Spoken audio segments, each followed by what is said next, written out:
சிம்பிளாக ஹெல்த்தியாக மக்காச்சோள மாவில் நம்ம கொழுக்கட்டை பண்ண போகிறோம். இது வந்து பார்த்திங்கன்னா நம்ம தோட்டத்தில் விளைஞ்ச மக்காச்சோளத்தை எடுத்து ட்ரை பண்ணி பவுடரை அரைச்சி பண்ணது. ஒரு நல்ல பஞ்சு போல் இருக்கும். வெயிட் லாஸ்க்கு அவ்வளோ சூப்பராக இருக்கும். இதுக்கு முதல்ல 2 டேபிள் ஸ்பூன் எண்ணெய், கடுகு, கடலப்பருப்பு, உளுத்தம்பருப்பு போட்டுக்கலாம். அதுக்கப்புறமா ஜீரகம் கொஞ்சம் போட்டுக்கோங்க. நல்லா ரோஸ்ட் பண்ணிக்கலாம். இதுக்கப்புறமா பச்சை மிளகாய், கறிவேப்பிலை, வெங்காயம் இதெல்லாம் போட்டு லைட்டாக மட்டும் ரோஸ்ட் பண்ணால் போதும். ஏன்னா இதை நம்ம வேக வைக்க போகிறோம். அதனால் ரொம்ப ரோஸ்ட் பண்ணணும் அவசியமே இல்லை.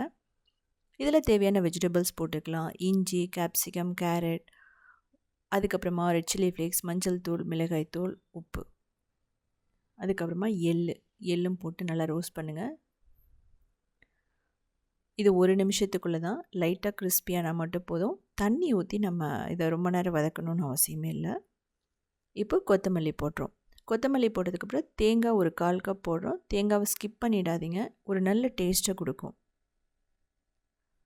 இதுக்கப்புறமா கிட்டத்தட்ட 1/2 கப்பில் நம்ம மக்காச்சோள மாவு போடுறோம். ஒரு 3 நிமிஷம் நம்ம ரோஸ்ட் பண்ணுறோம். ஸோ இதெல்லாமே பண்ணாமல் மாவை போட்டு சுடுதண்ணி ஊற்றி பிசைஞ்சாலுமே நல்லாயிருக்கும். ஆனால் குழந்தைகளுக்காக நம்ம ஒரு சில வெஜிடபிள்ஸ் ஆட் பண்ணோன்னா ஃப்ளேவர் நல்லாயிருக்கும். இப்போது நல்லா கொதிக்கிற தண்ணி, அடுப்பை ஆஃப் பண்ணிவிட்டு கொதிக்கிற தண்ணி ஊற்றிட்டு நல்லா மிக்ஸ் பண்ணணும்.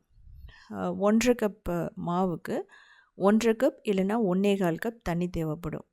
ஸோ அதனால் சைடில் நீங்கள் கொதிக்க வச்சிட்டிங்க அப்படின்னா கொஞ்சம் கொஞ்சமாக ஊற்றி நம்ம மிக்ஸ் பண்ணிக்கலாம். ரொம்ப முக்கியமாக கவனிக்க வேண்டியது, இந்த ஸ்டேஜில் நீங்கள் அடுப்பை ஆன் பண்ணவே கூடாது. ஸோ இப்போ பாருங்கள், நல்லா இதாகிடுச்சு. ஒரு 5 நிமிஷம் மூடி வச்சிடலாம்.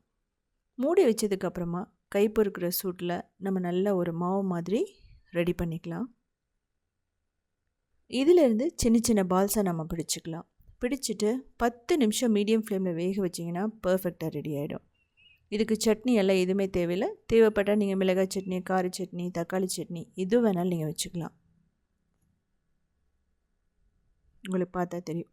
உங்களுக்கு எந்த சைஸில் பிடிக்குமோ அந்த மாதிரி பிடிச்சிக்கலாம். பிடி கொழுக்கட்டை பிடிக்கலாம். எல்லாமே நல்லாயிருக்கும்.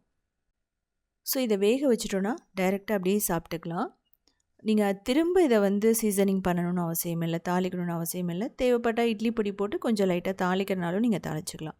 ஸோ சிம்பிளான ஹெல்தியான ரெசிபிஸ் வேணும்னா நீங்கள் உத்தமி கிச்சனை ஃபாலோ பண்ணலாம். க்ரியேட்டிவாக இன்னொரு சேனல் இருக்குது. அதுலேயுமே 2000 ரெசிபிஸ் இருக்குது. சவுத் இந்தியன் ஃபுட்ஸ்.inங்கிற வெப்சைட்டையும் ரன் பண்ணிகிட்ருக்கோம். ஸோ பார்த்துட்டு கமெண்ட் பண்ணுங்கள்.